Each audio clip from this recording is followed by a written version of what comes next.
Sometimes the greatest gifts come wrapped in the humblest packages, hidden in places the world forgot to notice. Maya Reyes had spent 30 years proving that truth every single day in her small Arizona garage. She'd learned to fix everything from pickup trucks to motorcycles, inheriting her father's rare gift for hearing what engines really needed. When Formula One superstar Luca Varga's million-dollar race car breaks down outside her shop, he takes one look around and asks with a sneer, "You think you can fix this?" But what happens when natural talent meets engineered perfection? Before we jump back in, tell us where you're tuning in from, and if this story touches you, make sure you're subscribed, because tomorrow I've saved something extra special for you. The morning sun cast long shadows across the cracked asphalt of Route 47, where Maya Reyes had opened Reyes Auto Repair at 5:30 sharp, just as she had every weekday for the past 15 years.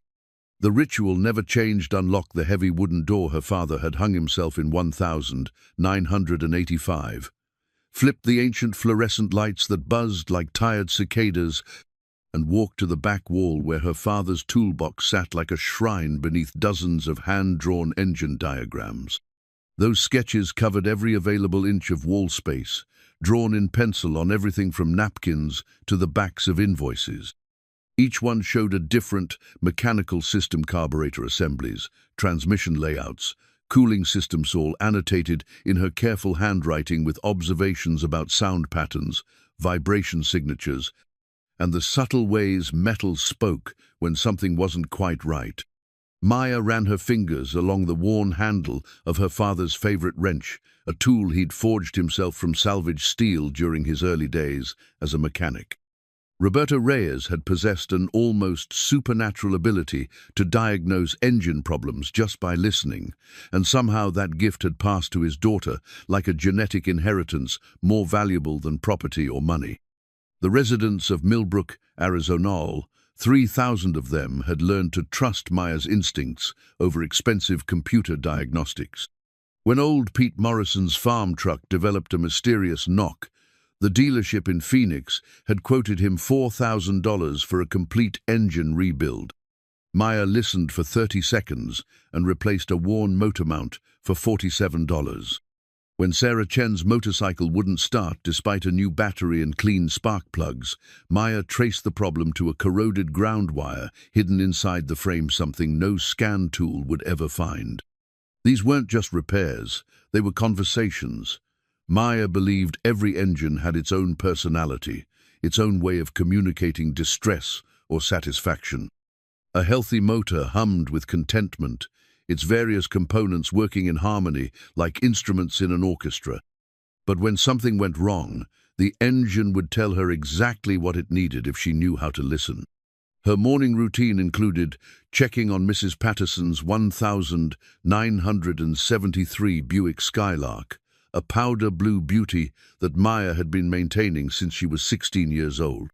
The car belonged to her high school English teacher, now retired, who stopped by every Tuesday for coffee and what she called mechanical therapy. "Morning, Maya," Mrs. Patterson called from the passenger seat as her grandson Danny helped her from the car. At 82, she moved carefully but with dignity, her silver hair perfectly styled, despite the early hour. "Morning, Mrs. P. How's she running?" "Like a dream, dear, though I think she might be trying to tell me something about the steering. Nothing dramatic, just a little whisper when I turn left." Maya smiled, popping the hood with practiced ease. Mrs. Patterson always anthropomorphized her car, speaking about it as if it were a beloved pet. But her descriptions were remarkably accurate. That whisper would likely be a worn tie rod end or loose steering linkage. After a quick inspection, Maya confirmed her suspicion. "She needs a new tie rod end, Mrs. P. I've got one in stock. Should take about an hour." "You're a blessing, Maya. Your father would be so proud of what you've built here." The comment warmed Maya's heart, but it also carried a familiar weight. Roberto Reyes had died when Maya was 25, leaving her the garage and a reputation for honest work. She'd spent the last 15 years living up to that legacy, never venturing beyond the comfortable borders of Millbrook's automotive needs. By 8 o'clock, the garage was humming with its usual Tuesday rhythm. Jake Rodriguez dropped off his pickup with a transmission problem. Maya suspected a bad solenoid, but would need to test drive it to be sure.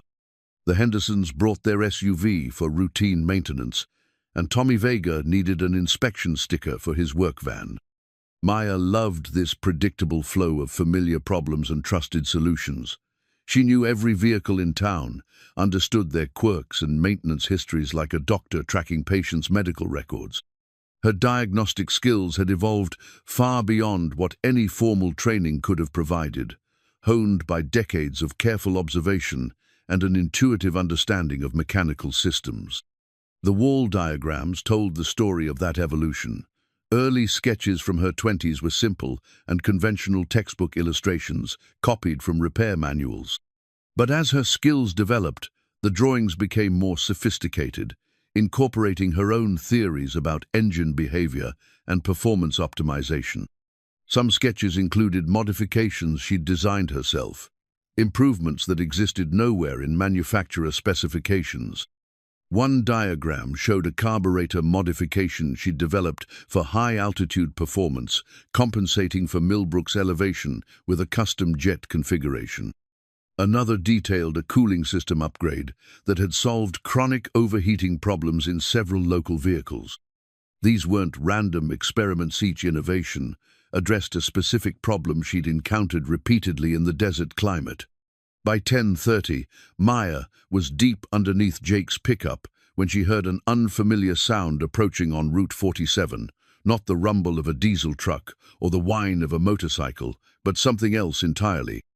A high-pitched mechanical whine, accompanied by the distinctive whistle of a sophisticated turbocharger and the rapid-fire percussion of a high-revving engine under stress. She rolled out from under the pickup just as a sleek silver Formula One car came into view, smoke trailing from its rear-mounted engine.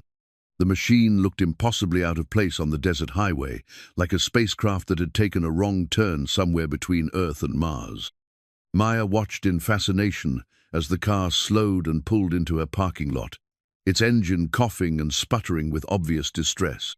The driver's helmet was a work of art itself, painted in bold blues and silvers with sponsor logos that probably cost more than Maya's annual income.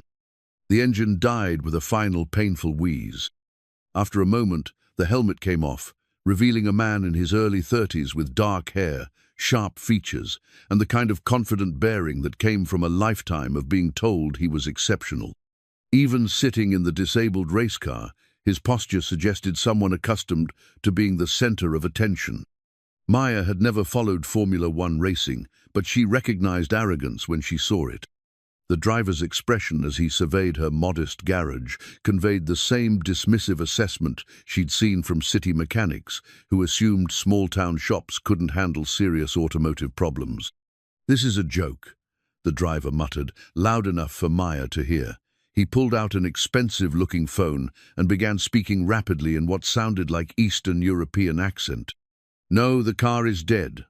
I'm stuck at some roadside garage in the middle of nowhere. You need to send a flatbed immediately." Maya approached the Formula One car, with professional curiosity overriding her irritation at the driver's attitude. She'd never seen anything like it up close: the carbon fiber bodywork, the massive rear wing, the exposed suspension components that looked more like precision jewelry than automotive parts. Everything about the machine screamed cutting-edge technology and unlimited budgets. But underneath all that sophistication, it was still just an engine with pistons and valves and fuel injectors. And right now, that engine was telling her a story about overheating, fuel starvation, and electronic systems confused by desert heat and altitude. The driver finished his phone call and noticed Maya examining his car. His expression shifted from annoyance to something approaching amusement, but not the friendly kind. "Excuse me," he said, his accent placing him somewhere in the Balkans. "This is a very expensive piece of equipment. I don't think—" "Your intercooler's heat-soaked," Maya interrupted, pointing to a component near the front of the car. "Probably running too lean for this altitude. and your ECU's throwing codes because the air temperature sensors weren't calibrated for desert conditions.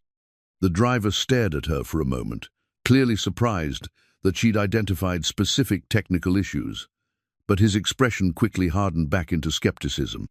"Look, I appreciate the analysis," he said, the word dripping with condescension. "But this car represents about $15 million in engineering. It's not something you fix with duct tape and good intentions." Maya felt the familiar flash of irritation she got when people assumed her capabilities based on her environment. She'd encountered this attitude before, usually from dealership mechanics who thought small-town shops couldn't handle modern electronics or complex systems. $15 million, she repeated, walking slowly around the car. "And it can't handle a warm day in Arizona." The driver's jaw tightened. "These cars are designed for specific operating parameters. They're not meant to be driven on public roads in extreme heat." "Then maybe," Maya said, meeting his eyes directly, "whoever designed it should have asked someone who understands how engines actually work in the real world." For a moment, the two of them stood in the desert heat, the disabled race car between them like evidence in some unspoken argument about the nature of expertise. The driver's phone buzzed with what sounded like a text message, and his expression grew more frustrated as he read it. "The recovery team can't get here until tonight," he said, more to himself than to Maya. "This is unbelievable." Maya looked at the car again, her practiced eye taking in details the driver probably didn't even notice. The way heat shimmer rose from certain components, the pattern of oil residue around gasket surfaces, the subtle discoloration of exhaust components that suggested running temperatures outside optimal ranges. "You know," she said finally, "I could probably get it running again." The driver turned to look at her with an expression of pure disbelief. Then, slowly, his mouth curved into a smile that contained no warmth whatsoever. "You think you can fix this?" The question hung in the desert air between them, loaded with challenge and dismissal in equal measure. Maya heard echoes of every doubt she'd ever faced, every assumption about her abilities based on her gender, her location, her lack of formal credentials. But she also heard something else, the whisper of an engine that needed understanding more than expensive diagnostics, mechanical sympathy more than sophisticated computers. "I think," Maya said quietly, "your car is trying to tell you something. The question is whether you're willing to listen." The Formula One car's data logger sat like a black box of secrets in the cockpit, its LCD screen flickering with diagnostic codes that meant nothing to most people, but everything to the engineers who'd programmed it. Maya approached the sophisticated device with the same careful attention she gave to any new mechanical puzzle, understanding that this computer held the key to understanding what had gone wrong. "That's a $50,000 data acquisition system," Luca said, watching her examine the display. "It monitors over 300 sensors in real time and stores every microsecond of performance data."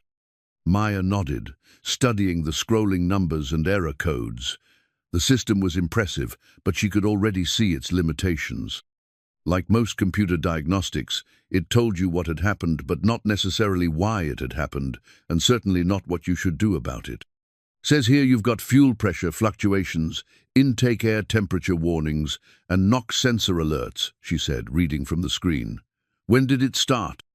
"About 20 miles back," Luca admitted, his tone slightly less condescending now that she'd demonstrated familiarity with the system. "The engine just started losing power, running rough. Temperature gauges went into the red zone." Maya walked around to the rear of the car where the engine lay exposed, its carbon fiber cover removed to reveal a masterpiece of engineering that looked more like modern art than automotive hardware. Every component was precisely machined, perfectly positioned, optimized for maximum performance under ideal conditions. But ideal conditions didn't include Arizona desert heat and 7,000-foot elevation. "Your problem isn't the engine," Maya said after a few minutes of careful examination. "It's the engine management system trying to compensate for conditions it wasn't programmed to handle." She pointed to the intercooler, a sophisticated heat exchanger designed to cool compressed air before it entered the engine. This thing works great at sea level in 60-degree weather. But up here, with ambient temperatures over 90 degrees, it can't keep up. Your ECU keeps adding fuel to compensate for what it thinks is a lean condition, but that just makes everything run hotter. Luca frowned, clearly struggling between skepticism and the evidence of his disabled car. The team's engineers have run thousands of simulations. The fuel mapping is perfect. For European racetracks, Maya agreed. But you're not on a racetrack. You're in the Sonoran Desert, and your computer doesn't know the difference. She spent the next hour diving deeper into the car's systems, following wiring harnesses and examining components with the methodical thoroughness her father had taught her. The data logger provided useful information, but Maya trusted her senses more than sensors. She listened to the way air moved through intake passages, felt the heat radiating from various components, observed the subtle patterns of wear and stress that told stories no computer could read. Luca watched her work with growing fascination, clearly surprised by her systematic approach and detailed knowledge of the car's complex systems. This wasn't the random poking around he'd expected from a small-town mechanic. Maya worked with the confidence of someone who understood exactly what she was looking for. "The intercooler's only part of the problem," she announced, emerging from underneath the rear wing assembly. "Your fuel pumps are cavitating because they're not designed for this altitude. Lower air pressure means the fuel boils at a lower temperature, and your high-pressure system is creating vapor bubbles that interrupt flow." "That's impossible," Luca said automatically. "The fuel system is state-of-the-art." "State-of-the-art for sea level," Maya corrected. "Up here, physics works a little differently." She spent another 30 minutes tracing electrical connections and examining the car's sophisticated cooling system. The more she learned about the machine, the more she appreciated its incredible engineering and the more she understood its fundamental limitations. "Can you fix it?" Luca asked finally, his earlier arrogance replaced by genuine curiosity. Maya considered the question carefully. The car needed more than simple repairs. It needed adaptation to environmental conditions its designers had never anticipated. That would require modifications to fuel mapping, cooling system adjustments, and electronic recalibration that went far beyond typical maintenance. "I can get it running," she said, "but it's going to take some time, and I'll need to make some changes your engineers probably won't like." "What kind of changes?" Maya pointed to several components in sequence. "Different thermostat settings to run the cooling system harder, modified fuel pressure curves to compensate for altitude, maybe some airflow restrictions to reduce intercooler heat soak." Luca's expression shifted through surprise, skepticism, and something that might have been respect. "You understand all that just from looking at it?" "Engines are engines," Maya said simply. "Doesn't matter if they cost 50,000 or 50 million, they all need the same things. Air, fuel, spark, compression, everything else is just complexity." She walked over to her tool cart and began gathering equipment, not the computerized diagnostic tools Luca might have expected, but simple mechanical instruments her father had taught her to use. A compression gauge, vacuum tester, multimeter, and several custom tools she'd fabricated herself over the years. "What are you doing?" Luca asked. "Getting the real story," Maya replied, "connecting the compression gauge to the first cylinder. Your fancy computer can tell you what's happening, but it can't tell you why. These tools will." For the next 2 hours, Maya performed the most thorough diagnostic examination the Formula One car had probably ever received. She tested compression in all cylinders, checked vacuum readings at various RPMs, measured electrical resistance in dozens of circuits, and listened carefully to the subtle sounds the engine made during cranking. The data logger had reported problems, but Maya's analysis revealed the underlying cause and potential solutions the computer could never have suggested.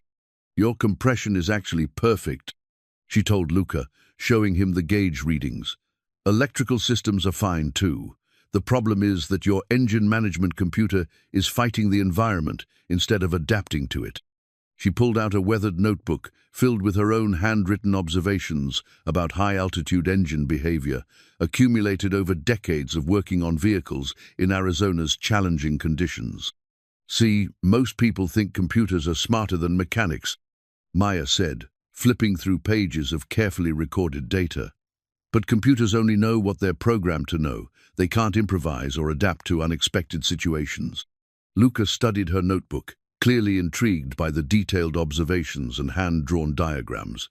You've seen this problem before? Different engines, same physics, Maya explained. Turbocharger systems, fuel injection, electronic controls, they all react the same way to altitude and heat.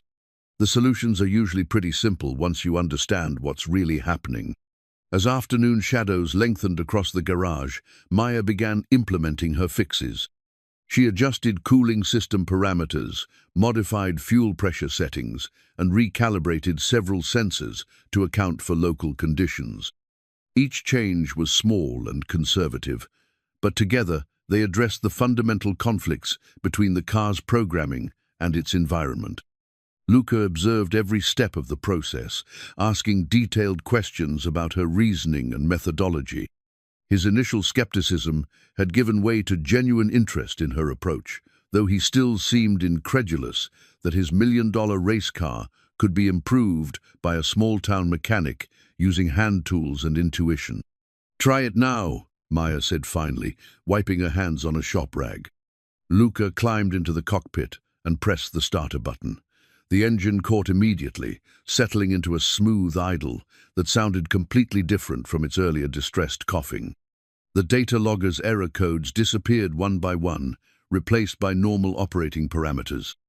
"That's impossible," Luca breathed, watching the display screens show perfect readings across all systems. Maya smiled, the quiet satisfaction of a job well done warming her chest. "Sometimes the impossible just means you're thinking about the problem wrong."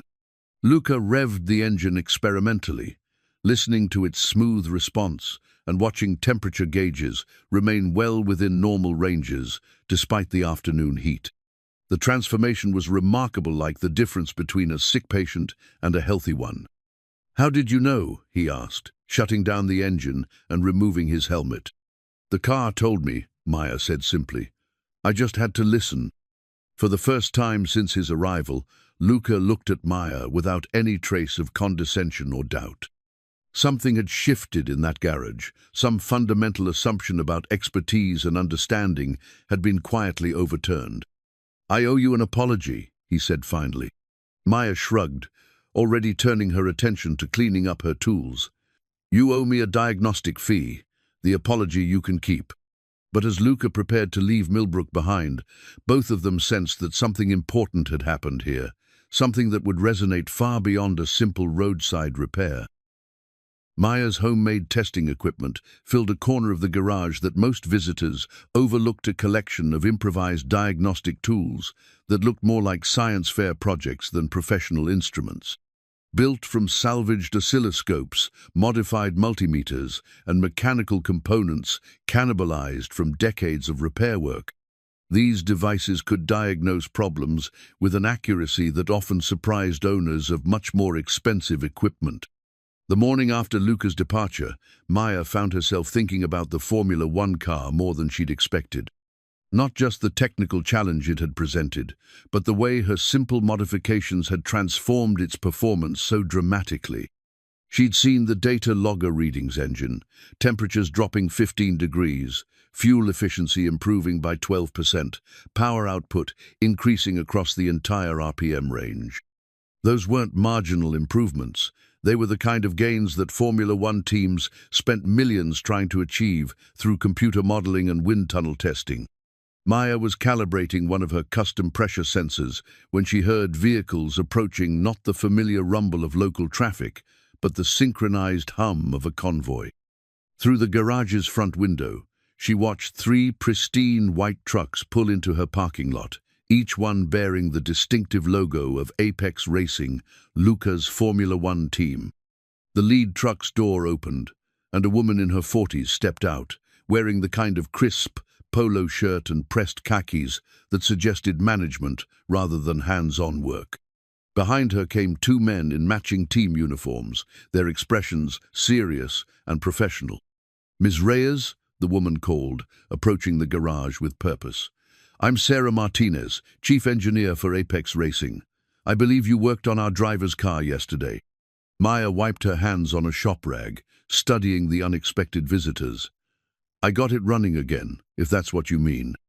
That's exactly what we mean, Sarah said, extending her hand with a firm handshake.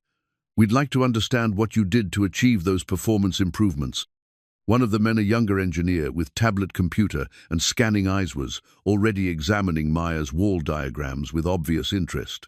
These sketches are remarkable, he said. Your understanding of thermodynamic relationships is quite sophisticated. Maya felt the familiar discomfort of being studied like a specimen. They're just notes, things I've observed over the years. Things that our computer models missed, Sarah said directly. Luca drove the car to our facility in Phoenix last night. Our telemetry data shows performance improvements we can't explain through conventional analysis.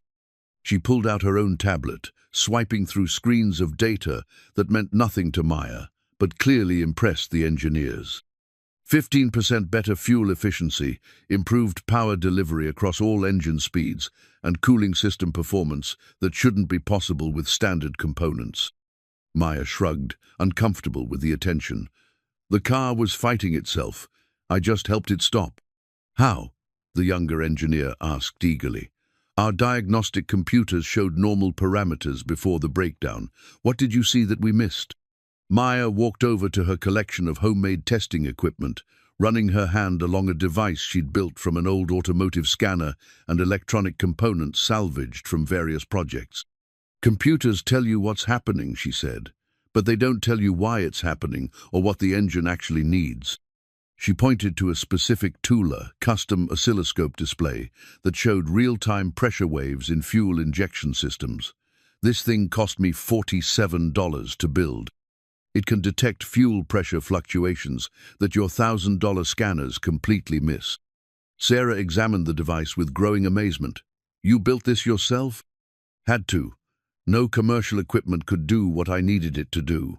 Maya demonstrated the tool's capabilities, showing how it revealed subtle patterns in fuel delivery that indicated problems long before they became obvious failures. The engineers exchanged glances loaded with meaning Maya couldn't interpret. Sarah seemed to reach some internal decision, her expression shifting from curiosity to something more serious. Ms. Reyes, she said carefully, we'd like to make you an offer. Maya felt a familiar knot forming in her stomach, the same uncomfortable sensation she got whenever life tried to push her beyond the comfortable boundaries of Millbrook. What kind of offer? Our next race is in 2 weeks, the Grand Prix of the Americas in Austin, Texas. We'd like you to join our technical team for that weekend as a consultant. The words hung in the garage air like an impossible proposition.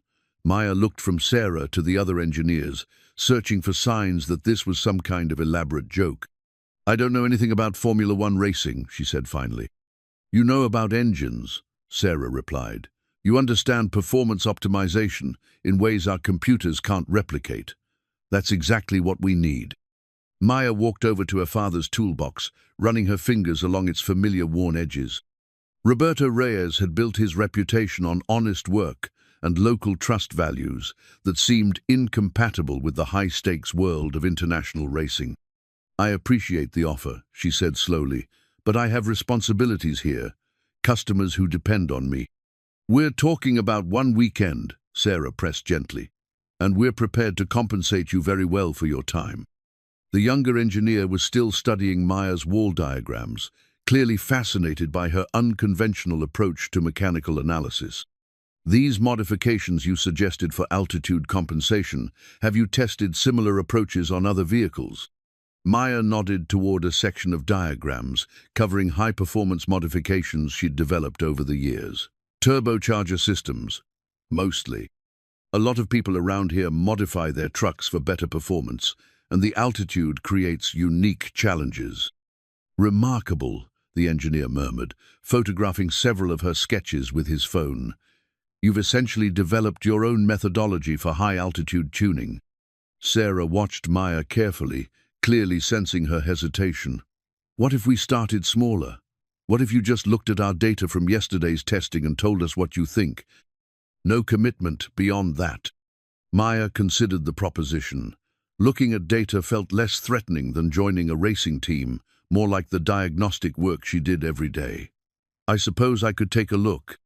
Sarah smiled, pulling out her tablet again. "Excellent. Here's what we recorded during Luca's drive to Phoenix." For the next hour, Maya studied telemetry data unlike anything she'd ever seen. Hundreds of sensors, recording everything from tire temperatures to suspension movement, fuel flow rates to aerodynamic pressures. The information was overwhelming in its complexity, but underneath all the sophisticated measurements, she could recognize familiar patterns. "Your intercooler efficiency is still suboptimal," she observed, pointing to temperature readings on the display. "And look at these fuel pressure spikes. The pumps are still working too hard." "Can you fix those problems?" Sarah asked. Maya studied the data more carefully, her mind automatically working through potential solutions. "Probably, but I'd need to see the actual car, not just numbers on a screen." "We can arrange that," Sarah said immediately. "Our shop in Phoenix is only 2 hours away. You could look at the car this afternoon and be home by evening." Maya felt the walls of her comfortable world shifting around her, creating openings she'd never imagined. The logical part of her mind recognized this as an extraordinary opportunity, a chance to test her skills against the most sophisticated automotive technology in the world. But another part of her, the part that valued stability and predictability, wanted to return to the familiar rhythm of local repairs and trusted relationships. "I need to think about it," she said finally. Sarah nodded understandingly. "Of course. But don't think too long. We're testing again tomorrow, and those performance improvements you achieved could make the difference between winning and losing our next race." As the Apex racing team prepared to leave, Maya found herself staring at her homemade diagnostic equipment with new eyes. For decades, she'd thought of these tools as necessities born from limited budgets and isolation. But now she wondered if they might represent something more, a different approach to understanding machines that could complement or even surpass conventional methods. "Ms. Reyes," Sarah called from the truck. "Luca asked me to give you this." She handed Maya a business card with Luca's contact information written on the back in careful handwriting. "Thank you for listening when others couldn't hear. The offer stands LV." Maya pocketed the card, watching the convoy disappear down Route 47. For 30 years, her world had been measured in the distance between Millbrook's borders. Now, suddenly, it felt like those borders were expanding whether she was ready or not. Luca's championship trophy from his rookie year sat on the mantelpiece of his Phoenix hotel suite, a golden reminder of what he'd once been capable of achieving. 5 years ago, he'd been Formula One's rising star, fearless young driver who'd won 3 races in his debut season and finished 3rd in the championship standings. The trophy represented not just success, but the promise of greater triumphs to come. Now, staring at that gleaming symbol while reviewing disappointing telemetry data from recent races, Luca felt the weight of expectations that had become increasingly difficult to bear. 2 seasons without a victory. Performance numbers that showed him sliding toward the middle of the pack. Whispers in the paddock about whether his best days were behind him. His phone buzzed with a text from Sarah Martinez. "Maya Reyes agreed to visit the shop tomorrow. Don't screw this up." Luca smiled despite his frustration. Sarah's directness was one of the qualities that made her an excellent chief engineer, even when it stung. She'd been with Apex Racing since its founding, transforming a small privateer team into a legitimate championship contender through sheer technical expertise and relentless attention to detail. If Sarah thought Maya could help their performance problems, Luca was willing to set aside his pride and listen. The next morning, he drove to Apex Racing's Phoenix facility with a mixture of anticipation and nervousness he hadn't felt in years.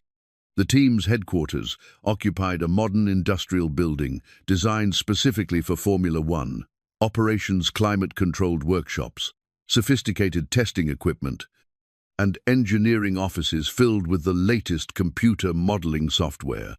Maya arrived at precisely 10 o'clock, driving her worn pickup truck into a parking lot filled with luxury cars and team transporters. Watching her step out of the vehicle and survey the impressive facility, Luca was struck by how completely out of place she seemed and how little that appeared to bother her. "Welcome to our home," he said, approaching with what he hoped was a more respectful demeanor than their first meeting. Maya nodded, studying the building's sleek architecture. "Impressive. Must cost more to air-condition this place than I spend on rent." Sarah emerged from the main entrance, flanked by several team engineers who'd clearly been briefed about their unusual consultant. "Ms. Reyes, thank you for coming. We're excited to show you what we've learned from your modifications." The tour began in the engineering department, where banks of computers ran constant simulations of aerodynamics, engine performance, and vehicle dynamics. Maya listened politely as engineers explained their methodologies, but Luca could see her growing impatience with theoretical discussions. "This is all very sophisticated," she said finally, "but where's the actual car?" Sarah smiled, leading them toward the workshop area. "Right this way." The Apex Racing Workshop was a temple to precision engineering, spotless floors, organized tool arrays, and 2 complete Formula One cars in various stages of preparation. Mechanics worked with the focused intensity of surgeons, every movement deliberate and practiced. Maya approached the nearest car with obvious fascination, her experienced eye taking in details that most visitors would miss. "May I?" she asked, gesturing toward the engine bay. "Please," Sarah encouraged. "We'd like your assessment of our current setup." For the next hour, Maya conducted the same methodical examination she'd performed on Luca's car in Millbrook. But now she had access to the team's sophisticated diagnostic equipment to supplement her intuitive observations. She tested compression, analyzed fuel flow patterns, and listened carefully to engine sounds during various operating conditions. The team engineers watched her work with growing respect, clearly impressed by her systematic approach and detailed technical questions. This wasn't the random poking around they might have expected from an outsider. Maya worked with the confidence of someone who understood exactly what she was looking for. "Your base setup is excellent," she announced finally, emerging from underneath the rear wing assembly. "But you're optimizing for perfect conditions that don't exist in the real world." She pointed to several components in sequence. "Your intercooler configuration works beautifully at moderate temperatures, but it becomes a liability when ambient temperatures exceed 80 degrees. Your fuel system is calibrated for sea-level air density, which costs you power at high-altitude tracks. And your engine mapping prioritizes peak performance over reliability, which explains why you're having more mechanical failures than your competitors." The engineers exchanged glances that Luca recognized as professional excitement. These weren't criticisms, they were actionable insights that could lead to measurable improvements. "Can you show us how to address those issues?" Sarah asked. Maya walked over to a computer terminal, displaying real-time engine data. "I'd need to see your programming interface, but the principles are straightforward. Instead of optimizing for theoretical peak performance, you optimize for consistent performance across varying conditions." She spent the next 2 hours working with the team's software engineers, demonstrating how her field observations could translate into modified control algorithms. Her approach was fundamentally different from the team's computer-based methodology, where they relied on mathematical models. Maya trusted empirical observation and mechanical intuition. "This is fascinating," said James Chen, the team's head of engine development. "You're essentially arguing for adaptive systems that respond to environmental changes in real time." "Not arguing," Maya corrected, "just describing what engines actually need to perform consistently." Luca watched the collaboration with growing amazement. Maya's unconventional insights were challenging assumptions the team had held for years, forcing them to reconsider fundamental approaches to performance optimization. "What made you think of these modifications?" he asked during a brief break. Maya considered the question carefully. "Working on vehicles in Arizona teaches you that theoretical performance and real-world performance are often very different things. Altitude, temperature, humidity, they all affect how engines behave. Most people try to fight those conditions instead of adapting to them.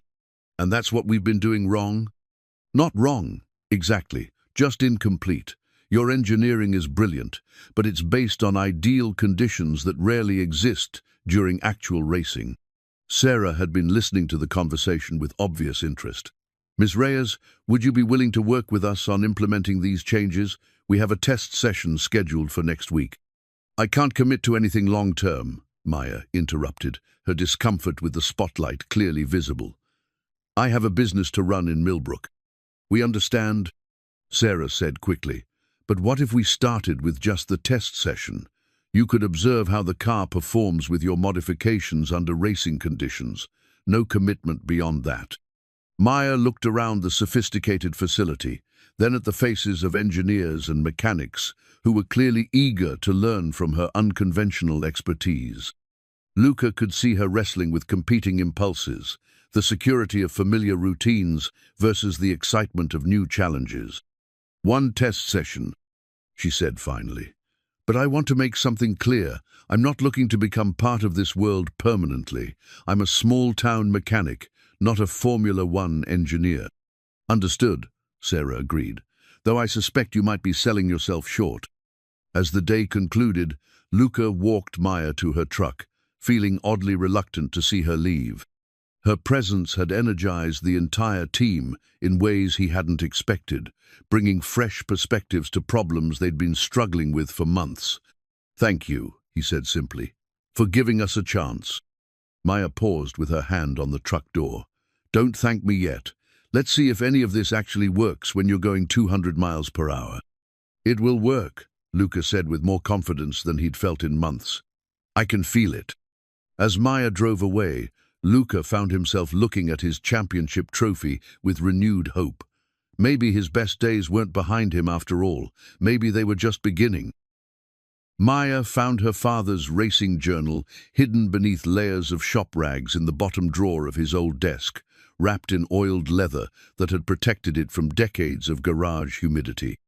The discovery came while searching for insurance documents Sarah had requested for Maya's consulting work with Apex racing paperwork that seemed absurdly complicated for someone who just wanted to help fix an engine.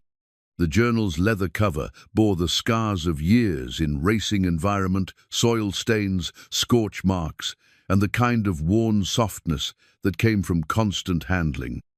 Inside, Roberto Reyes had documented 5 years of working as a crew chief for various racing teams in the 1970s, including detailed notes about engine modifications, performance observations, and the technical challenges of competitive motorsport. Maya sat in her father's old office chair, reading entries that revealed a completely different side of the man she'd thought she knew completely. Roberto hadn't just been a small-town mechanic, been part of racing teams that competed at Indianapolis, Daytona, and dozens of smaller tracks across the American Southwest.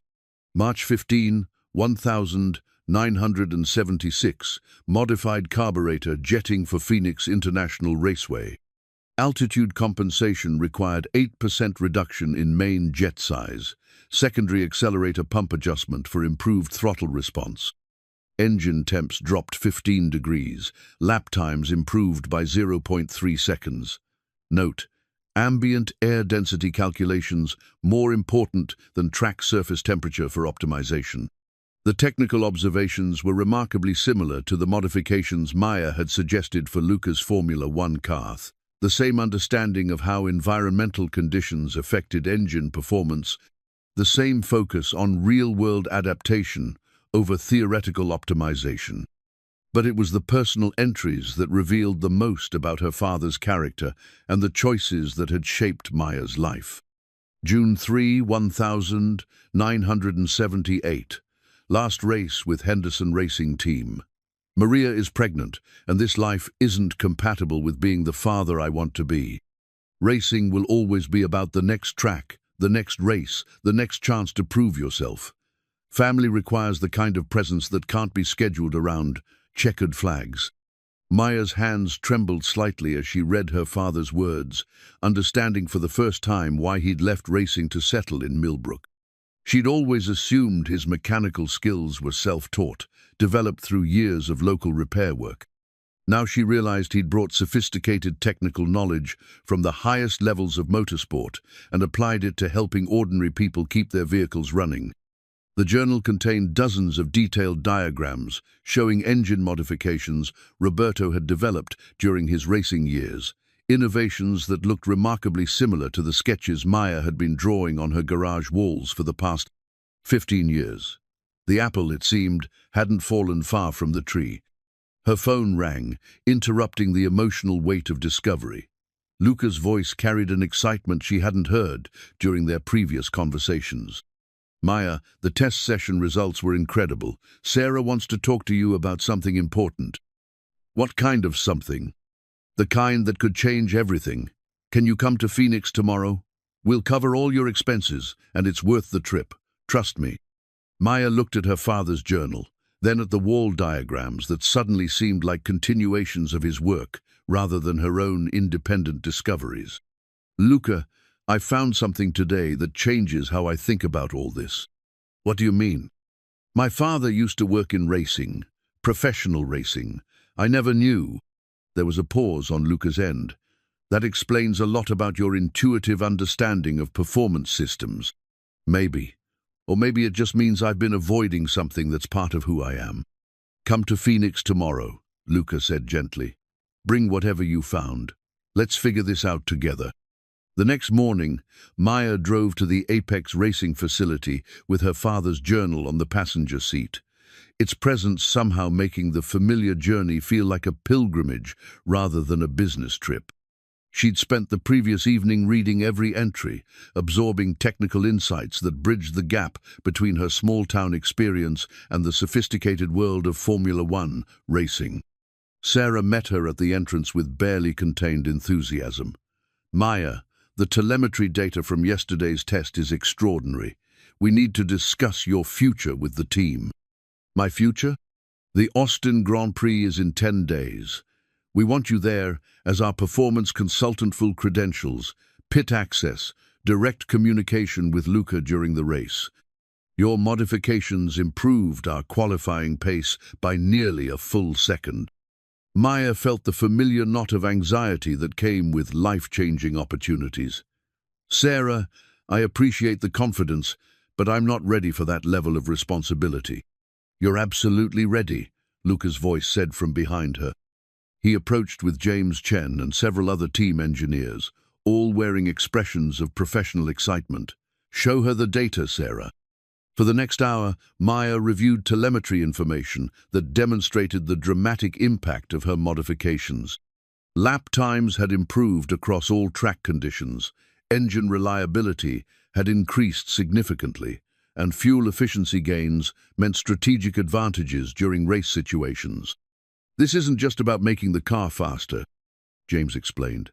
"Your approach allows us to maintain consistent performance regardless of environmental conditions. That's the kind of advantage that wins championships." Maya studied the data carefully, recognizing patterns that confirmed her father's observations from 40 years earlier. Environmental adaptation wasn't just important, it was the difference between theoretical performance and actual results under competition conditions. "There's something else," she said, pulling out Roberto's journal. "Something that might explain why my approach works." She shared selected entries from her father's racing career, showing how his technical innovations had addressed similar challenges in a different era of motorsport. The team engineers studied Roberto's diagrams with obvious fascination, clearly recognizing sophisticated engineering principles expressed through practical observation. "Your father was ahead of his time," Sarah observed. "These modifications anticipate problems that computer modeling is just beginning to address, systematically. He understood something that modern racing sometimes forgets." Maya said, finding confidence in her father's legacy. "Machines perform best when they're adapted to real conditions, not ideal ones." Luca had been listening to the discussion with growing intensity. "Maya, this changes everything. You're not just a talented mechanic, you're carrying forward a family tradition of racing innovation." "Maybe," Maya admitted, "but that doesn't mean I'm ready to jump into Formula One." "What if we started smaller?" Sarah suggested. What if you worked with us remotely for the Austin race monitoring telemetry data, suggesting real-time adjustments, but staying in your comfort zone? Maya considered the proposition, feeling the weight of her father's journal in her hands. Roberto had left racing to focus on family, but he'd never stopped applying racing-level technical expertise to everyday problems.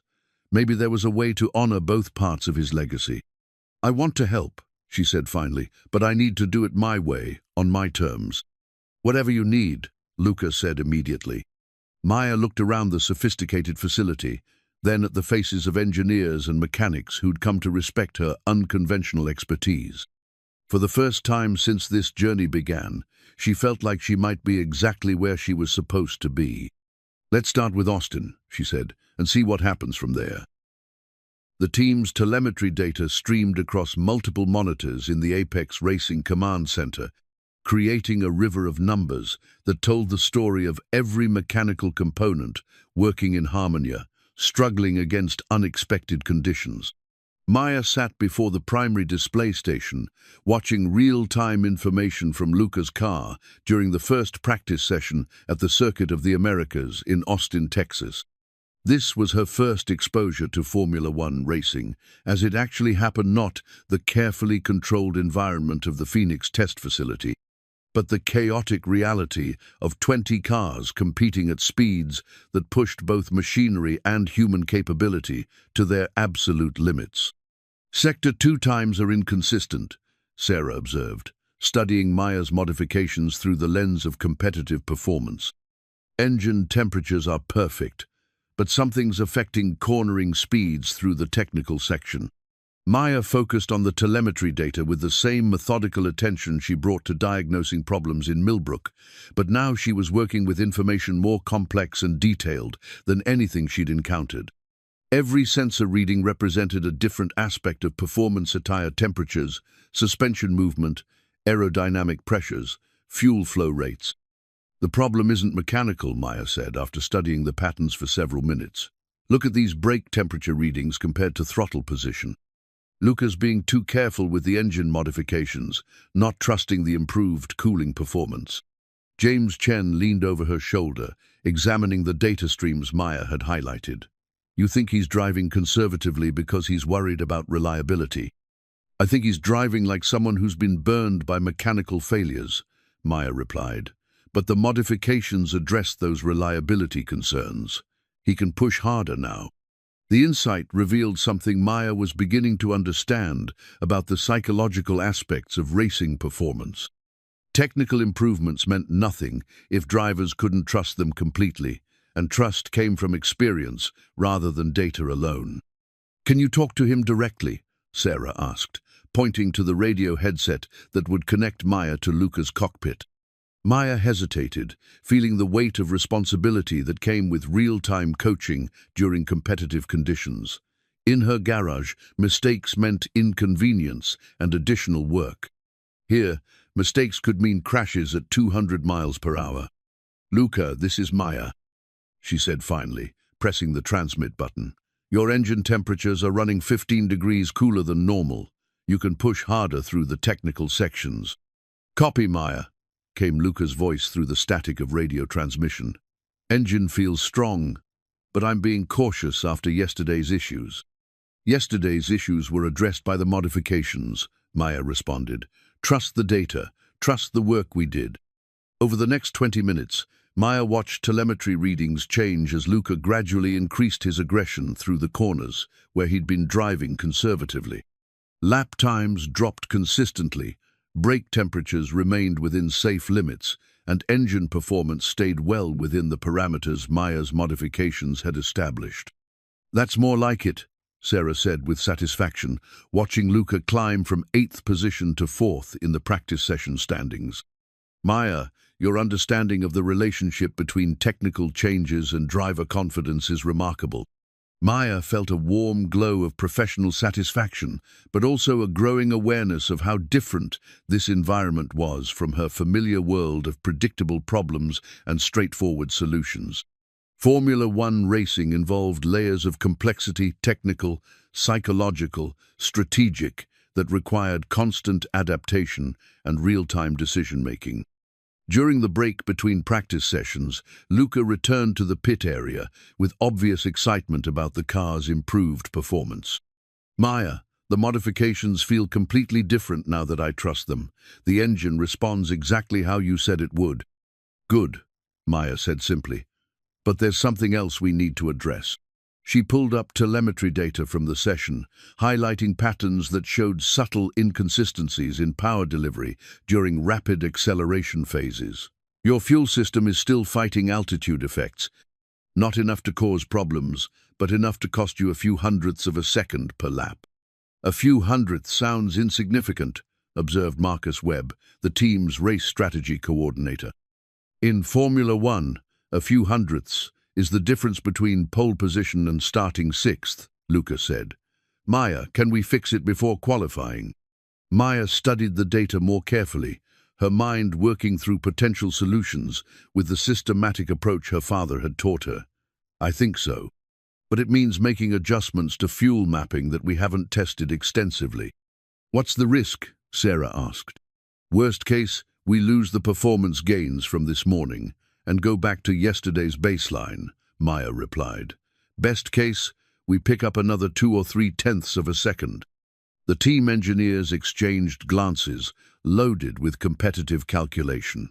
In Formula One, 2 tenths of a second could mean the difference between championship contention and midfield obscurity. "Do it," Luca said without hesitation. "I trust your judgment." For the next hour, Maya worked with the team's software engineers to implement fuel mapping changes based on her analysis of high-altitude performance characteristics. The modifications were subtle but significant adjustments that addressed the same fundamental issues she'd been solving for decades in Arizona, but applied to the most sophisticated racing technology in the world. "These changes look good on paper," James said, reviewing the updated engine parameters. "But we won't know for certain until Luca takes them out for qualifying." As the afternoon qualifying session approached, Maya felt the nervous energy that came with putting theoretical improvements to practical tests. Her modifications had shown promise during controlled testing, but qualifying represented the ultimate validation of failure of her technical insights. "Maya," Luca said as he prepared to return to the cockpit, "whatever happens out there, you've already changed how this team thinks about performance optimization." Maya nodded, feeling the weight of expectation balanced against the satisfaction of meaningful work. For the first time since leaving Millbrook, she was beginning to understand why her father had been drawn to racing and why he'd ultimately chosen to leave it behind. The pursuit of perfect performance was intoxicating, but it came with pressures and responsibilities that extended far beyond mechanical expertise. As Luca's car rolled toward the track for qualifying, Maya realized she was about to discover whether her small-town approach to problem-solving could succeed at the highest levels of international competition. "Good luck," she whispered, though she knew luck had very little to do with what was about to happen. The sabotaged engine component sat on Maya's workbench like evidence of a crime she was only beginning to understand. What should have been a perfectly machined fuel injector showed subtle but deliberate modifications, tiny holes drilled in strategic locations, designed to create the exact performance problems that had been plaguing Luca's car for months. Maya had discovered the tampering while conducting her routine post-qualifying inspection, a thorough examination of engine components that she'd insisted on after years of diagnosing problems that seemed to have no logical cause. Her experienced eye had caught something the sophisticated diagnostic computers had missed: wear patterns that didn't match normal operational stress. "This is impossible," James Chen said, examining the component under a magnifying glass. "Our parts are secured at all times. Security cameras monitor the garage around the clock." "Someone with authorized access did this," Maya replied grimly. "Someone who understood exactly how to create performance problems that would look like random mechanical issues."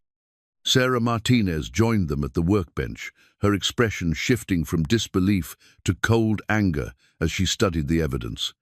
"How long has this been going on?" Maya had spent the past 2 hours examining other components from Luca's engine, finding additional signs of subtle sabotage scattered throughout the fuel system. Based on wear patterns and the sophistication of the modifications, I'd guess at least 6 months, maybe longer. The implications hit the room like a physical blow. 6 months of poor performance, disappointing race results, and growing questions about Luca's abilities caused by deliberate sabotage from within their own team. Who would do this? James asked, his voice carrying the kind of bewilderment that came from discovering betrayal among trusted colleagues. Someone with detailed technical knowledge and regular access to the cars, Maya answered. Someone who understood that these modifications would create problems difficult to diagnose with standard equipment. Sarah's face had hardened into the expression of someone making difficult decisions under pressure. We need to inform team management immediately, and we need to figure out how extensive this sabotage has been. Maya continued her examination, finding additional evidence of tampering that painted a disturbing picture of systematic sabotage designed to undermine Luca's performance while maintaining plausible deniability. The modifications were clever, subtle, and required sophisticated understanding of engine management systems. There's something else, Maya said, pointing to a partially hidden marking on one of the sabotaged components. This tool markets from a specific type of drill bit that's not standard equipment. Whoever did this used specialized tools. Tools that would only be available to senior technical staff, Sarah concluded, her voice carrying the weight of unwelcome realization. The investigation that followed revealed a pattern of sabotage that went far beyond simple mechanical tampering. Computer logs showed unauthorized access to engine management software, subtle changes to fuel mapping that would degrade performance under racing conditions, and systematic modifications designed to create the exact problems Maya had been solving with her intuitive approach. The reason your diagnostic computers couldn't find these problems, Maya explained to the gathered team leadership, is because someone programmed them to ignore the symptoms of sabotage. Marcus Webb, reviewing security footage with growing alarm, discovered the smoking gun they'd been looking for video evidence of David Patterson, a senior engine technician, working alone in the garage during off-hours with tools and equipment that matched the sabotage evidence. David's been with the team for 4 years, Sarah said, clearly struggling with the personal betrayal. He's worked on both our cars, had access to everything. The security investigation revealed that Patterson had been recruited by a rival team, paid substantial sums to undermine Apex Racing's performance through systematic sabotage designed to look like random mechanical problems or driver error. The plan was sophisticated and patient small degradations in performance that would gradually erode confidence in both the car and driver. He knew that obvious sabotage would be discovered quickly, Maya observed, studying the pattern of modifications. So he created problems that looked like design flaws or operational issues. Without the right diagnostic approach, you could spend years chasing ghosts. Luca arrived at the garage as the investigation was concluding, his expression shifting from confusion to fury as he learned about the systematic sabotage that had been undermining his career. 6 months of people questioning my abilities, he said, his voice tight with controlled anger. 6 months of thinking I was losing my edge, wondering if my career was over. The psychological impact was probably part of the plan, Maya said gently. Make you doubt yourself, lose confidence, start making the kinds of mistakes that would justify the performance decline. The discovery recontextualized everything that had happened since Maya's first encounter with Luca's broken-down Formula One car. Her diagnostic success hadn't just been about superior mechanical intuition, it had been about approaching problems without the preconceptions that had allowed the sabotage to remain hidden. Your fresh perspective was exactly what we needed, Sarah told Maya. You looked at problems as they actually existed, not as we expected them to exist. The sabotage investigation also revealed why Maya's modifications had been so dramatically successful. By addressing real performance issues rather than the artificial problems created by sabotage, her changes had unlocked the car's true potential for the first time in months. This explains the magnitude of improvement we saw, James realized. We weren't just optimizing performance, we were eliminating systematic degradation. As evening fell over the circuit of the Americas, Maya found herself reflecting on the strange journey that had brought her from a routine repair in Millbrook to uncovering sophisticated sabotage in the world of Formula One racing. Her father's mechanical intuition, passed down through years of careful observation, had proven more valuable than she'd ever imagined. "What happens now?" she asked Sarah, as they reviewed plans for tomorrow's race. "Now we race with a car that's finally working the way it was designed to work," Sarah replied, "and we see what Luca can really do when he's not fighting his own equipment." The team worked through the night, replacing every component that showed signs of tampering and installing fresh engine management software, free from any unauthorized modifications.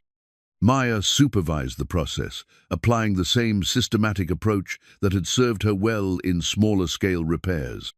"It's like rebuilding the car from scratch," Luca observed, watching technicians install components that would finally work in harmony rather than against each other. "In a way we are," Maya replied. "Your car has been fighting itself for months. Tomorrow, for the first time in a long time, everything will be working toward the same goal." As dawn approached over Austin, Maya felt the satisfaction that came from solving a complex problem through patient observation and methodical analysis. But she also felt the weight of responsibility that would come with tomorrow's race, the understanding that her work would be tested under the most demanding conditions in motorsport. The sabotage discovery had changed everything about the team's expectations for the race. Instead of hoping for a modest improvement in performance, they were now positioned to compete for victory with a car that finally represented its true potential. "Are you ready for this?" Luca asked as they watched the sunrise over the circuit. Maya thought about her father's racing journal, about the choice he'd made to leave competitive motorsport behind for a quieter life focused on family and community service. She thought about the familiar comfort of her Millbrook garage, where problems had clear solutions and success was measured in satisfied customers rather than championship points. But she also thought about the thrill of solving complex problems under pressure, the satisfaction of seeing her insights validated at the highest levels of technical competition, and the growing realization that some gifts were meant to be shared with the world rather than hidden in small towns. "I'm ready," she said simply. Tomorrow would prove whether her unconventional approach to mechanical problems could succeed when everything was on the line. Maya's custom-built diagnostic device represented the culmination of 30 years spent understanding how machines communicated their needs through subtle signals that computers couldn't interpret. Built from components salvaged from decades of repair work and enhanced with modern electronics, the device could monitor engine performance in ways that bridged the gap between intuitive observation and sophisticated data analysis. She'd worked through the night to adapt the device for Formula One applications, creating a one-of-a-kind tool that would give her real-time insight into Luca's car during the most important race of his career. The championship standings were tight enough that a victory in Austin could propel him into serious title contention, while a poor result might end those hopes entirely. "This is remarkable craftsmanship," said Dr. Elena Rodriguez, the team's new performance analyst who'd been brought in to replace David Patterson after his sabotage activities were discovered. "You've essentially created a mechanical translator converting subtle engine behaviors into readable data patterns." Maya adjusted the device's calibration settings, fine-tuning its sensitivity to match the specific characteristics of Luca's newly rebuilt engine. "Engines have personalities, just like people. This device helps me understand what this particular engine is trying to say." The morning of race day brought an intensity Maya had never experienced, even during her father's brief racing career documented in his journal. The circuit of the Americas buzzed with the controlled chaos of Formula One, Preparation 20 teams, and hundreds of support personnel focused on 2 hours of competition that would justify months of preparation and millions of dollars in expenses. "Maya, can you walk through the race strategy one more time?" asked Marcus Webb, the team's strategy coordinator, who'd been working overtime to optimize their approach for Luca's improved performance capabilities. Maya studied the telemetry data from qualifying, where Luca had secured third position on the starting grid's best qualifying performance in over a year. The key is managing tire temperatures through the middle stint. With the improved cooling efficiency, we can push harder for longer periods, but we need to be smart about when to use that advantage.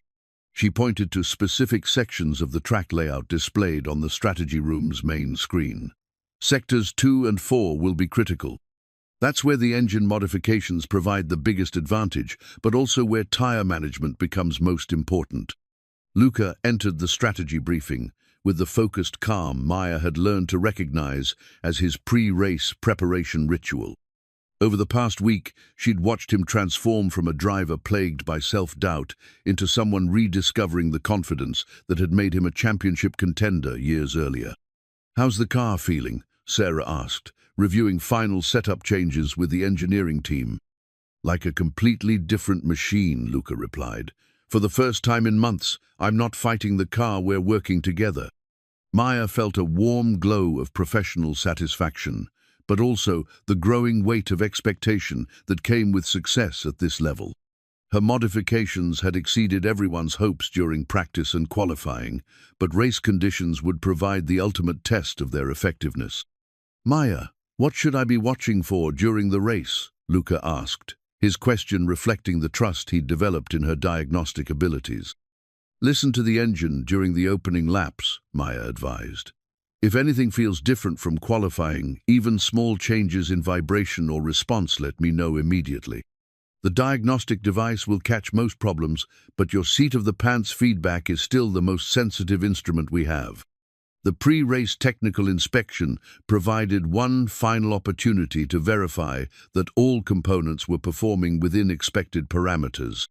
Maya conducted her own examination alongside the official scrutineers, using her custom diagnostic device to confirm that engine performance matched the baseline they'd established during Saturday's preparation.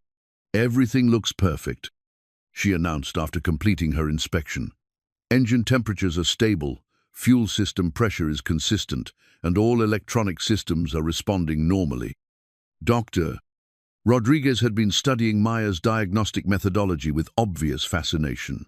"Your approach to performance monitoring is unlike anything I've encountered in 20 years of motorsport engineering." "Different doesn't always mean better," Maya replied, checking calibration settings one final time. "But in this case, I think we've found something that works." As the pre-race countdown approached, Maya took her position in the pit area, where she'd monitor telemetry data and maintain radio contact with Luca throughout the 2-hour race.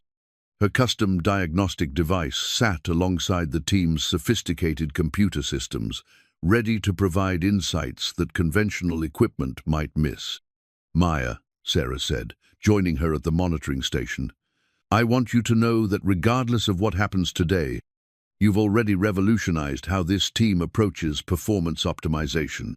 Maya nodded, feeling the nervous energy that came with high-stakes problem-solving under pressure. "Let's see if we can finish what we started." The formation lap began with 20 cars circling the circuit at reduced speed, giving drivers a final opportunity to assess track conditions and warm their tires for the racing start. Maya watched her diagnostic displays carefully, confirming that Luca's car was performing exactly as expected under the stress of pre-race preparation. "All systems nominal," she radioed to Luca. "You're clear to race." "Copy, Maya. Car feels perfect. Thank you for everything you've done." As the cars took their positions on the starting grid, Maya reflected on the remarkable journey that had brought her from a routine repair in Millbrook to the pinnacle of international motorsport. Her father's mechanical wisdom, passed down through decades of careful observation, was about to be tested under the most demanding conditions imaginable. 30 seconds to race start, came the announcement over the team radio system. Maya activated her diagnostic device, watching real-time data streams that would tell her everything she needed to know about engine performance during the race. But she also trusted her instincts, the same intuitive understanding of mechanical systems that had served her well for 30 years of solving problems that others couldn't diagnose. 10 seconds. The circuit fell silent except for the idle rumble of 20 Formula One engines, each one representing millions of dollars in development and the hopes of teams competing for the most prestigious championship in motorsport. 5 seconds. Maya took a deep breath, centering herself for 2 hours of real-time problem-solving that would determine whether her unconventional approach to mechanical expertise could succeed at the highest levels of competition. The red lights began to illuminate across the starting gantry, each one building tension toward the moment when racing would begin in earnest. Maya's diagnostic screens showed perfect readings across all systems: engine temperatures, stable, fuel pressure consistent, electronic controls responding normally. All lights out and away we go. 20 cars launched toward the first corner with Luca holding third position, his rebuilt engine responding with the kind of smooth power delivery that Maya's modifications had been designed to provide. Through her diagnostic device, she could monitor every aspect of performance in real time, watching for the subtle signs that might indicate developing problems. Clean start. Luca's voice came through the radio. Car feels fantastic, much more responsive than yesterday. Maya smiled, watching telemetry data that confirmed her modifications were performing exactly as intended. Engine temperatures remained well within optimal ranges, despite the stress of racing starts. Fuel system pressure stayed consistent through rapid acceleration, and cooling efficiency exceeded their most optimistic projections. "You're clear to push," Maya radioed back. "All systems are performing better than expected." As the race settled into its rhythm, Maya found herself completely absorbed in the real-time problem-solving that Formula One racing demanded. Every lap brought new challenges: changing track conditions, evolving tire performance, strategic decisions that required split-second technical analysis.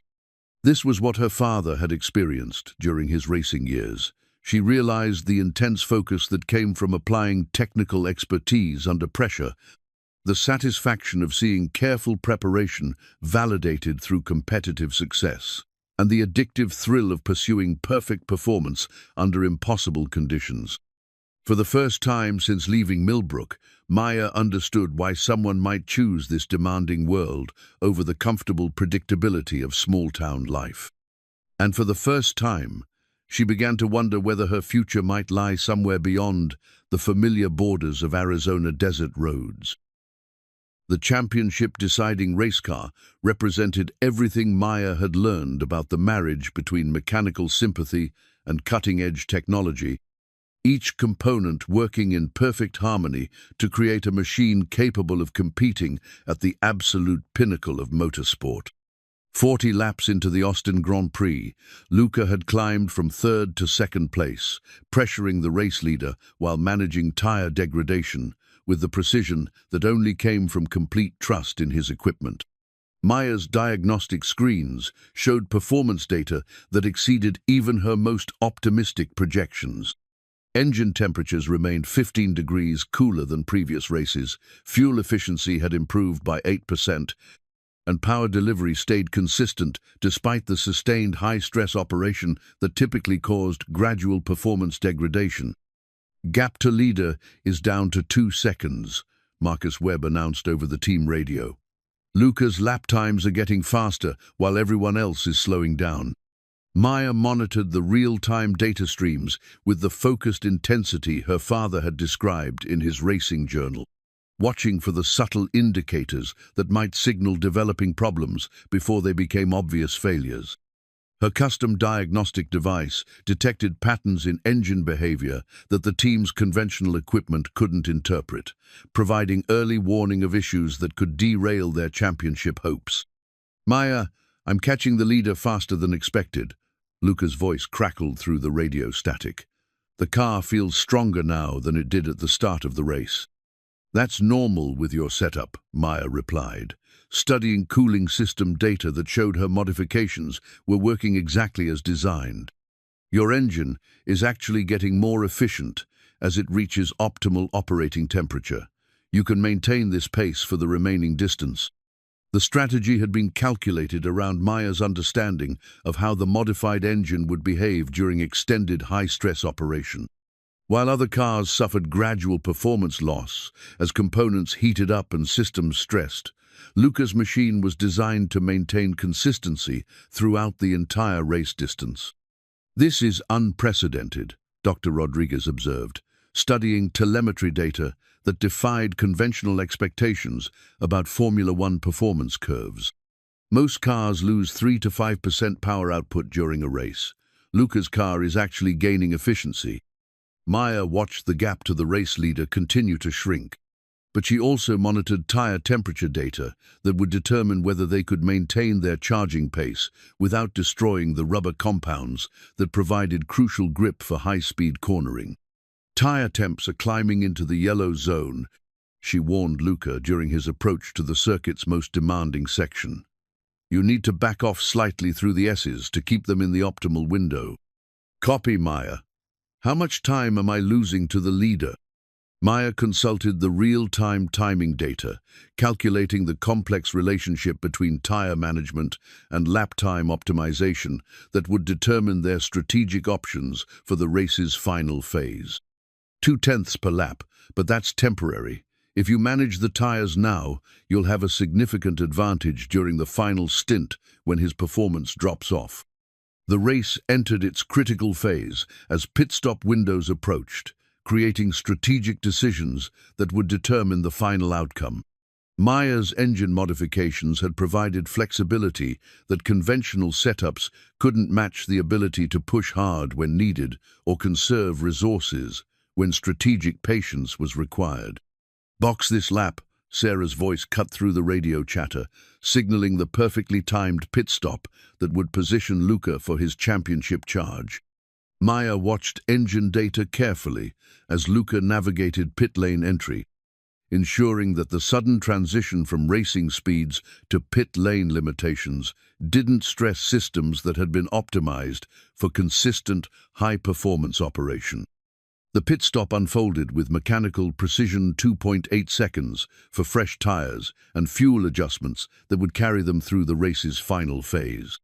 Maya's heart rate increased as she monitored restart procedures, knowing that the next 20 laps would determine whether months of development work would culminate in victory or disappointment. Perfect stop! Luca's voice carried obvious excitement as he accelerated back onto the racing circuit. I'm right behind the leader now. Maya's diagnostic screens showed that all systems had handled the pit stop stress perfectly, confirming that her modifications provided the reliability needed for championship-level competition. Engine temperatures remained stable, fuel pressure stayed consistent, and cooling efficiency continued to exceed baseline expectations. You're clear to attack, Maya radioed, watching performance data that indicated Luca's car was actually stronger now than it had been during the race's opening phase. All systems are optimal for maximum push. The final 20 laps would test everything Maya had learned about balancing performance optimization with reliability concerns. Her modifications had provided the foundation for success, but championship victories required perfect execution under the kind of pressure that revealed every weakness in both man and machine. As Luca closed on the race leader, Maya felt the culmination of a journey that had begun with a broken-down Formula One car outside her modest garage in Millbrook. Everything she'd learned from her father's mechanical wisdom, everything she'd discovered through decades of solving problems that others couldn't diagnose, had led to this moment when her unconventional expertise would be tested under the ultimate competitive conditions. The winning radio transmission crackled through the Austin afternoon air with the kind of pure joy that made 30 years of patient mechanical work feel like preparation for this single moment of triumph. Maya's diagnostic screens showed perfect performance data as Luka crossed the finish line in first place. His championship hopes suddenly transformed from distant possibility to immediate reality. Maya, we did it. Luka's voice carried the euphoria of someone who'd rediscovered what victory felt like after months of wondering if his best days were behind him. The car was perfect, absolutely perfect. Maya felt tears she hadn't expected, the emotional release that came from seeing her father's mechanical wisdom validated at the highest levels of international competition. Through the garage windows, she could see Luka's car completing its victory lap, the checkered flag representing not just a single race win, but vindication of an approach to problem-solving that trusted intuition as much as instrumentation. "Congratulations, Maya," Sarah said, her voice thick with emotion as she watched years of development work culminate in the team's first victory since its founding. "That was the most dominant performance we've ever achieved." The post-race data told a story of mechanical perfection that even Maya found difficult to believe. Engine temperatures had remained stable throughout the entire race distance. Fuel efficiency had exceeded projections by 12%. And power output had actually increased during the final laps, when other cars typically suffered performance degradation. "Your modifications didn't just work," Dr. Rodriguez announced, studying telemetry readouts with obvious amazement. "They worked better than our most optimistic computer models predicted." Maya walked to the pit wall, where she could see Luka climbing from his car, his helmet off, and face beaming, with the kind of satisfaction that came from knowing he'd driven a flawless race with equipment that finally matched his abilities. The crowd's roar created a wall of sound that seemed to compress the emotions of the past week into a single, overwhelming moment. "Maya, you need to get down there," Marcus Webb said, pointing toward the podium area where victory celebrations were already beginning. "You're part of this victory." "I'm just the mechanic," Maya replied, feeling overwhelmed by the magnitude of attention that championship success brought with it. "You're the person who made this possible," Sarah corrected firmly. "Without your diagnostic insights, Luka would still be struggling with sabotaged equipment and questioning his own abilities."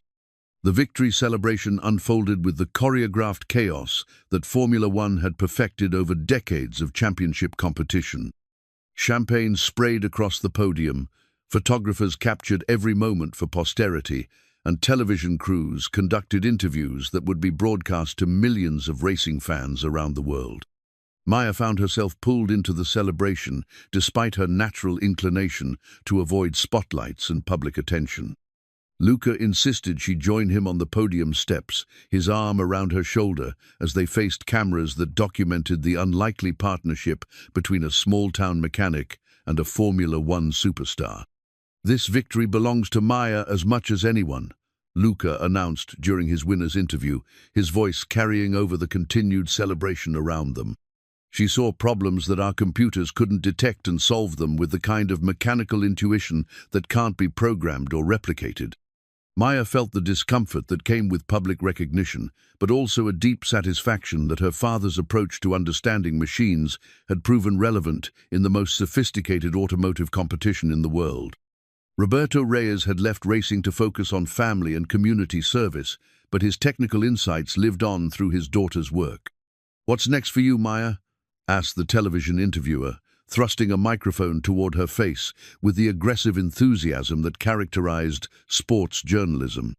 Maya looked around at the celebration continuing around them team members who'd worked for years to achieve this moment, fans who'd traveled thousands of miles to witness championship racing, and media representatives documenting every detail for audiences she'd never considered.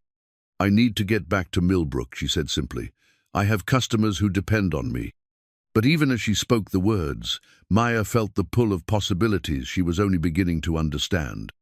The victory in Austin had opened doors to opportunities that extended far beyond her familiar world of predictable problems and straightforward solutions. "Maya," Luka said, as the official ceremonies concluded and the crowd began to disperse, "I want you to know that this victory changes everything for both of us.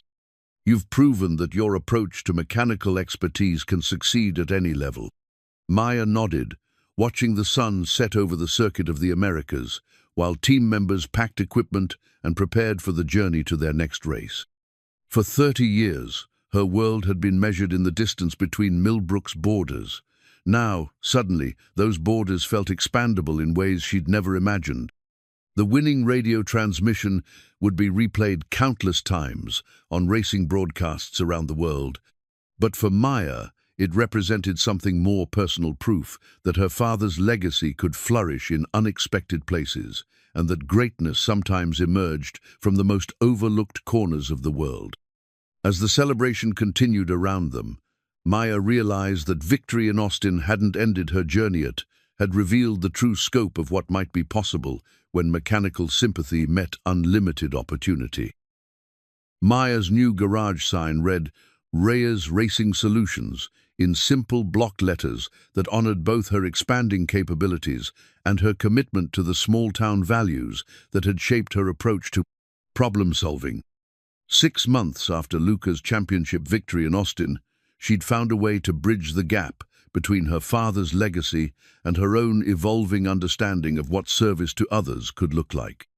The modest plaque mounted beside her original Reyes Auto Repair sign represented more than just business expansion. It symbolized her decision to embrace opportunities that extended beyond Millbrook's borders while maintaining the roots that had given her mechanical wisdom its foundation. "Morning, Maya," called Mrs. Brubly-Bager. Patterson, as her grandson Danny helped her from the powder-blue Buick Skylark that had become a weekly ritual in Maya's schedule. "How was your trip to Brazil?" Maya smiled, wiping her hands on the same oil-stained rag she'd been using for 15 years. "Educational. Formula One cars don't like humidity any more than they like desert heat, but the principles are the same." The past 6 months had established a routine that seemed impossible when Sarah Martinez first invited Maya to consult with Apex Racing.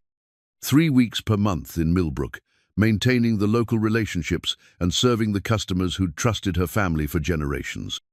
1 week per month traveling with the Formula One team, applying her diagnostic expertise to the most sophisticated racing technology in the world. "Your father would be amazed," Mrs. Patterson observed, watching Maya pop the Buick's hood with the same careful attention she brought to million-dollar race cars. "Roberto always said you had a gift, but I don't think even he imagined it would take you around the world." Maya checked the car's fluid levels and listened to its idle with the systematic thoroughness that had become her signature, regardless of whether she was working on a 1973 Buick or a current-year Formula One machine. The gift is the same wherever you apply it. Engines are engines.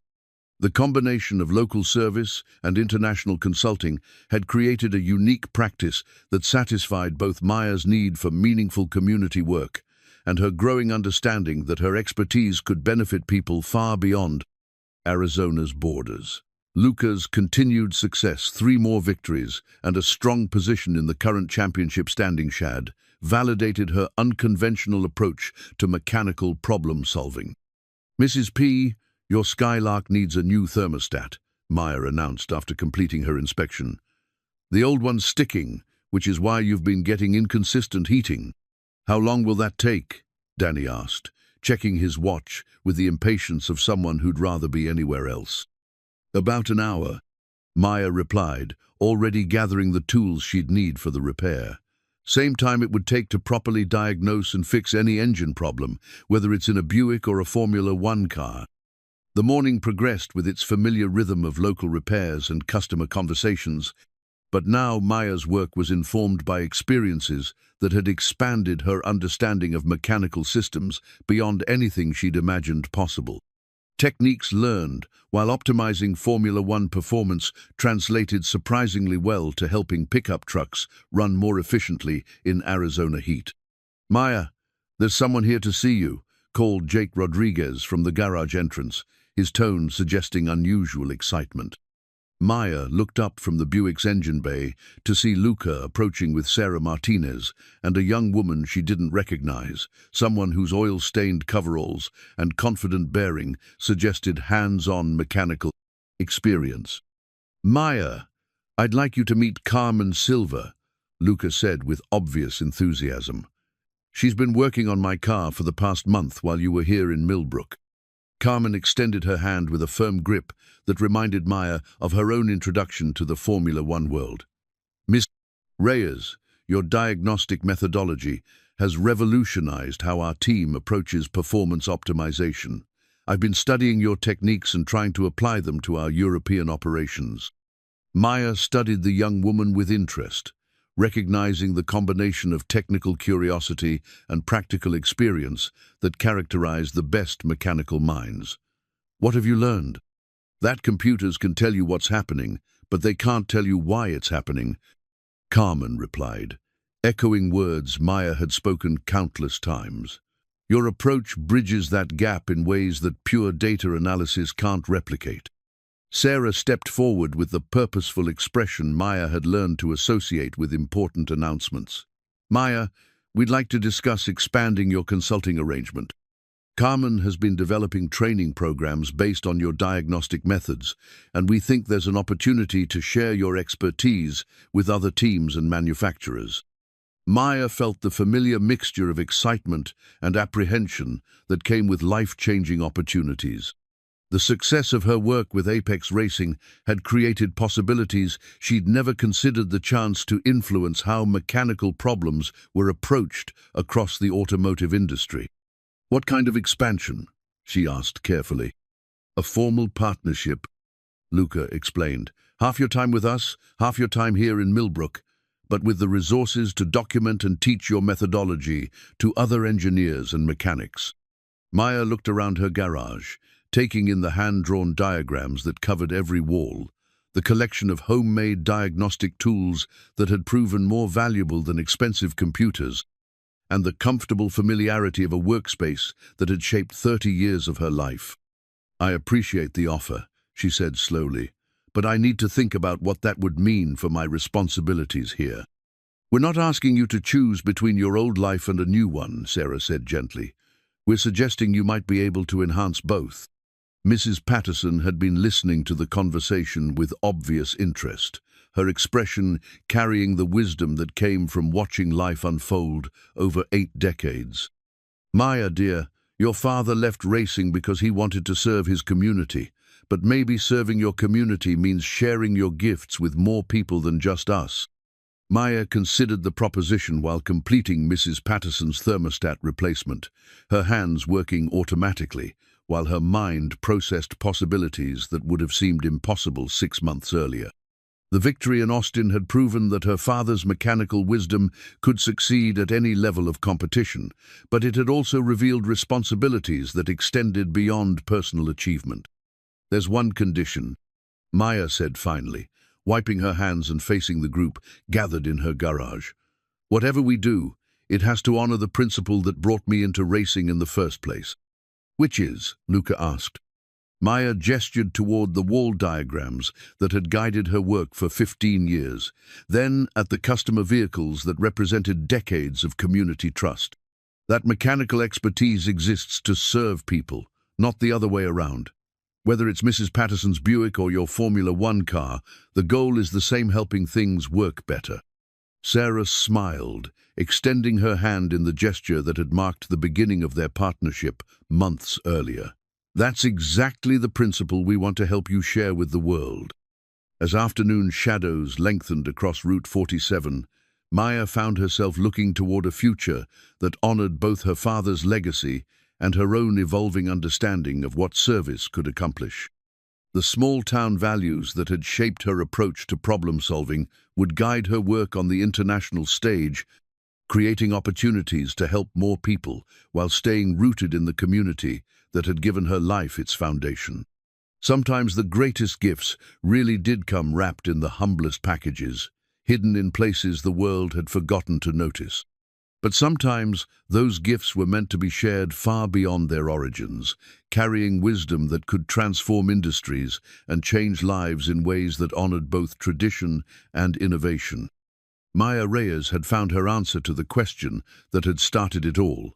Yes, she could fix this, and much more than anyone had imagined possible.